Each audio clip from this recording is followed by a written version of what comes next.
بسم الله الرحمن الرحیم. د خبرونو سرټیکی. د نورستان د سیلاب ځپلو د روغتیايي وضعیت د ارزونې لپاره د ځانګړي غونډې ترسره کېدل.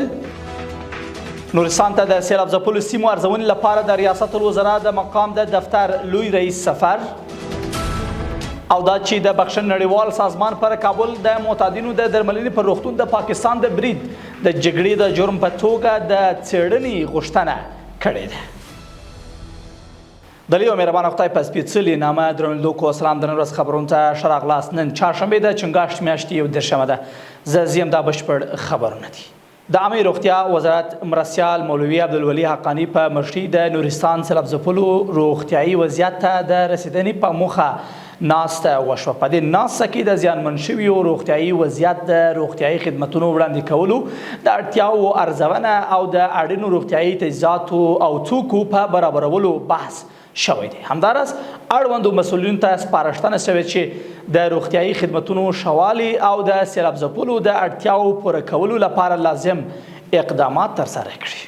د ریاست الوزرا د دفتر لوی رئیس ډاکټر ملا عبدالواسع خادم په مشرۍ لوړپورې پلاوي نورستان ولایت ته رسیدلی او د دغه ولایت مرکز پارون اړوند هغه سیمې یې له نږدې کتلې چې د وروستیو سختو سیلابونو له امله زیانمن شوي دي. ډاکټر ملا عبدالواسع خادم ویلي چې اسلامي امارت به د سیلاب ځپلو کورنیو ستونزو ته د رسیدنې مرستو او بیا رغونې لپاره لازم اقدامات ترسره کړي.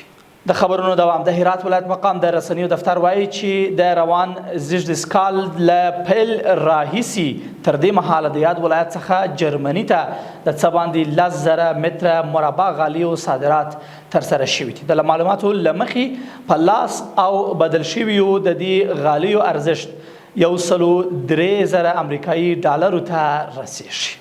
او وروستۍ خبره چې د بخښنې نړیوال سازمان په خپلې تازه څېړنې کې د پاکستان د پوځ لخوا په کابل کې د معتادینو د 2000 بستریز امید روغتون پر برید د جګړې د جرم په توګه د څېړنې غوښتنه کړې ده. دغه سازمان ویلي چې د پاکستان د هغې ادعا د تایید لپاره هیڅ ډول شواهد نه دي موندل شوي چې ګواکې د امید روغتون د وسلو او مهماتو د ساتلو لپاره کارول کېده. د بخښنې نړیوال سازمان ویلي چې په دې څېړنه کې یې له 60 څخه زیاتې ویډیوګانې او انځورونه 10 سپوږمکي انځورونه تحلیل او ارزولي او همدارنګه یې د امید روغتون له کارکوونکو او لیدونکو سره 11 مرکې ترسره کړي دي. قدرمنو له ملتیا مو مننه. تر بیا ښه وخت او ښې چارې.